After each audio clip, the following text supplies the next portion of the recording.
Hello friends, welcome to the channel electrical and automation. दोस्तों, आपका बहुत बहुत स्वागत है हमारे चैनल पे।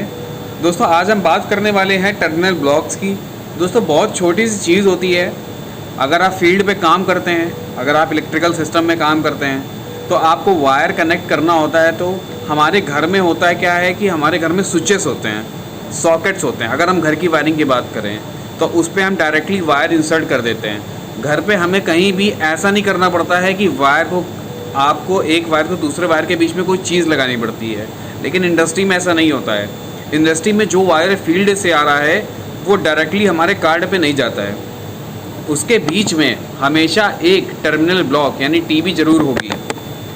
वो टीबी जो होती है दोस्तों, वो क्या करती है, वो प्रोटेक्शन का भी काम करती है, सेफ्टी का काम करती है, इंडिकेशन का काम करती है और हमारे वायर्स को प्रॉपरली कनेक्ट करती है हमारे सिस्टम से।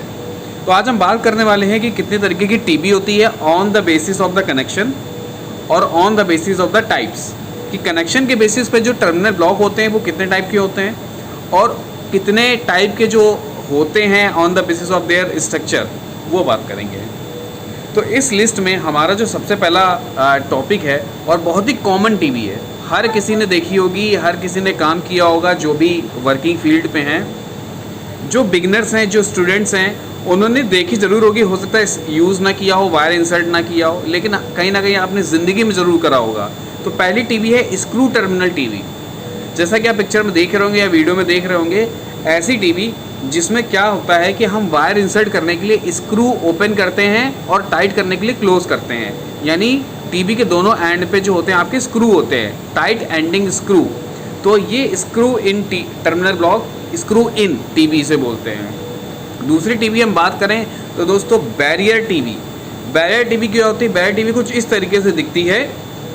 बैरियर टीबी में होता क्या है कि कई सारे कनेक्शंस, जैसे उसमें क्या था, सिंगल टीबी होती थी, यहाँ पे कई सारी कंबाइंड क्या होता है कि एक पूरी मैट्रिक्स आती है, उसमें 3 वायर, 4 वायर, 10 वायर, 15 वायर, जितने की आप चाहें उतने की कंबाइंड, और हर वायर के बीच में एक आइसोलेशन होता है।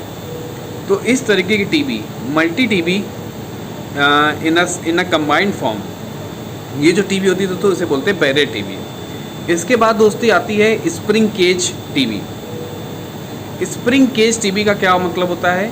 स्प्रिंग केज टीबी का मतलब ये होता है कि ऐसी टीबी जिसमें हमारा क्या होता है कि जब हम वायर इंसर्ट करते हैं तो उसको अंदर फिट करने के लिए हमें एक पॉइंट पुश करना पड़ता है, वो स्प्रिंग लोडेड होता है। तो जब स्प्रिंग लोडेड पॉइंट को हम इंसर्ट करते हैं तो हमारा वायर जो है अंदर क्लैम्प हो जाता है। तो इस तरीके की जो टीबी होती हैं वो स्प्रिंग लोडेड टीबी होती है। ये भी बहुत कॉमनली यूज्ड होती हैं। इसके बाद हम बात करेंगे ऐसी टीबी की जो बहुत ही कॉमन है और क्रिटिकल ऑपरेशंस में यूज़ होती हैं। ठीक है दोस्तों, उसे बोलते हैं पुश इन और पुश आउट टीबी या push fit TB. Push in, push fit, push out TB जो होती है उसमें क्या करते हैं, हम कनेक्शंस को डालते हैं, उसके ऊपर जैसे स्प्रिंग लोडेड में था एक ब्लॉक, एक छोटा सा पॉइंट होता है, उसे पुश करते हैं तो हमारा वायर जो होता है अंदर जाके क्लैम्प हो जाता है, फंस जाता है। ये क्रिटिकल ऑपरेशंस में या बहुत सारे वायर जहाँ आपके पास आने वाले हों, क्योंकि पास वाले वायर में टाइटनिंग करना थोड़ा सा क्लम्सी हो जाता है। तो उस क्लम्सीनेस को हटाने के लिए हमने क्या यूज़ करते हैं, हम ऐसी टीबी यूज़ करते हैं कि दबाया लगाया, यानी push in push fit TB. इसके बाद हम बात करते हैं दोस्तों आईडीसी टीबी की।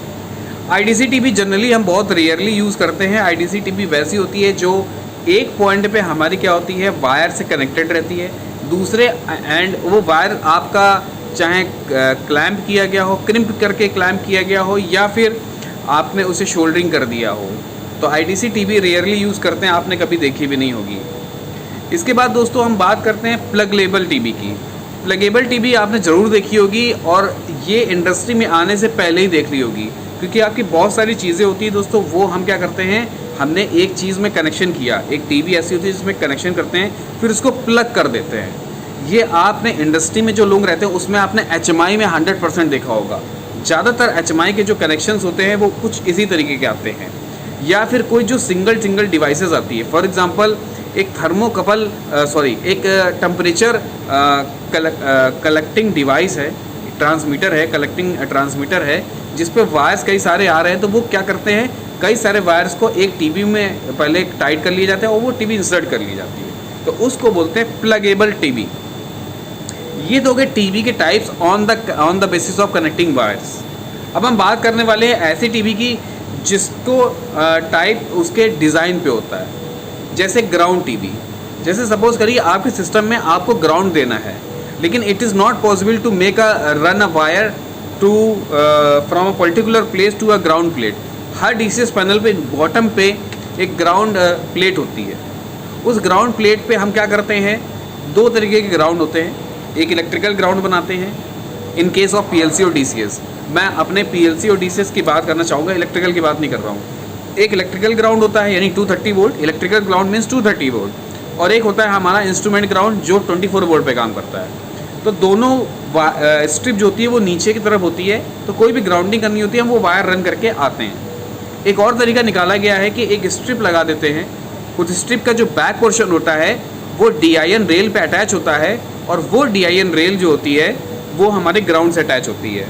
तो हमें कोई वायर अगर अर्थ करना है तो हम वायर उस टीवी में लगाएंगे, वो टीवी जो है उसे DIN रेल से कांटेक्ट बनाएगी, और वो कांटेक्ट जो है वो अर्थिंग से जुड़ा होगा या ग्राउंड से जुड़ा होगा, तो इसे बोलेंगे ग्राउंड टीवी। इसके बाद दोस्तों fuse TV, very common, very popular and very important. Fuse TV क्या होती है दोस्तों, ऐसी टीवी जिसमें प्रोटेक्शंस का काम करती है, हमारे अनवांटेड सिग्नल्स को हमारे अंदर नहीं आने देती। तो हमारे टीवी और दो कनेक्शंस के बीच में, वो कनेक्शन स्प्रिंग लोडेड भी हो सकते हैं, वो कनेक्शन आपके स्क्रू टाइप भी हो सकते हैं, वो कनेक्शन आपके इंसर्शन टाइप यानी डाले हुए जिसमें आपने पिन करके वायर डाला था वो भी हो सकते हैं। उस केस में उन दोनों के कनेक्शन के बीच में उन कनेक्शन बनाने के लिए फ्यूज़ लगा होता है। जैसे हमारे घर में बिजली के आने का सबसे पहला जो पॉइंट होता है वो होता है प्रोटेक्टिंग डिवाइस, जैसे MCB, उसी तरीके फ्यूज़ होता है। यहाँ पे फ्यूज़ क्या करता है, प्रोटेक्शन का काम करता है। अगर फ्यूज़ प्रॉपर है तो हमारा सिग्नल जो है अंदर फ्लो कर देगा या आउटवर्ड फ्लो कर देगा। फ्यूज़ नहीं सही है तो कहीं नहीं जाएगा। इसके बाद आती है दोस्तों मल्टी लेवल टीवी, एक ऐसी टीवी जिसमें कई सारे कनेक्शंस हम एक के ऊपर एक करते रहें, लेकिन सारे आइसोलेट होने चाहिए। मल्टी लेवल टीवी आपकी रेंज के अकॉर्डिंग डिपेंड करती है कि आपको कई सारे सिग्नल जो है एक ही आसपास डिस्ट्रीब्यूट करने हैं। सपोज़ करिए आपको क्या करना है, आपको 24 वोल्ट का सप्लाई आया, 24 वोल्ट सप्लाई को डिस्ट्रीब्यूट करना है। आपने एक टर्मिनल पे 24 वोल्ट सप्लाई लगा दी, उसके बाद से डिस्ट्रीब्यूट करना है तो सारे कनेक्शंस उसमें उसके ऊपर वाले, जैसा आप पिक्चर्स में देख पा रहे हैं, ऊपर लगा दिया जाता है। या ऐसा भी नहीं करना है, आपको अलग अलग वायर्स जो हैं वो कनेक्ट करने, लेकिन आपको टीवी की विद जो है यानी कई सारी टीवी नहीं बढ़ानी है, एक टीवी, दो टीवी, तीन टीवी, ऐसे number of TVs you don't want to increase. आप चाहते हैं कि मेरा कम से कम स्पेस में काम हो जाए, तो आप क्या करोगे, ऐसी टीवी लाओगे जिसमें कई सारे टाइप के अलग अलग इनपुट्स के वायर एक ही टीवी में कनेक्ट हो जाए और आपस में आइसोलेट भी रहे। तो ऐसी जगह हम लोग मल्टी लेवल टीवी की यूज़ करते हैं। तो आई होप आपको क्लियर हुआ होगा कि टाइप्स ऑफ टीवी कितने तरीके की होती है, on the basis of the connection और on the basis of the types. तो अगर इसमें कोई डाउट है दोस्तों तो आप प्लीज़ हमें कमेंट बॉक्स में कमेंट करके जरूर बताएं, और आपको ये वीडियो कैसा लगा आप प्लीज़ हमें ज़रूर फीडबैक दें। इसके अलावा आप किसी टॉपिक पे वीडियो चाहते हैं तो आप हमेशा बताते रहते हैं, वैसे इस बार भी बताइए हमें, तो हम इस टॉपिक पे वीडियो बनाएंगे। ये भी हमारे किसी सब्सक्राइबर द्वारा कहे गए टॉपिक में से एक ही टॉपिक है। तो वीडियो देखने के लिए बहुत बहुत धन्यवाद। Thank you.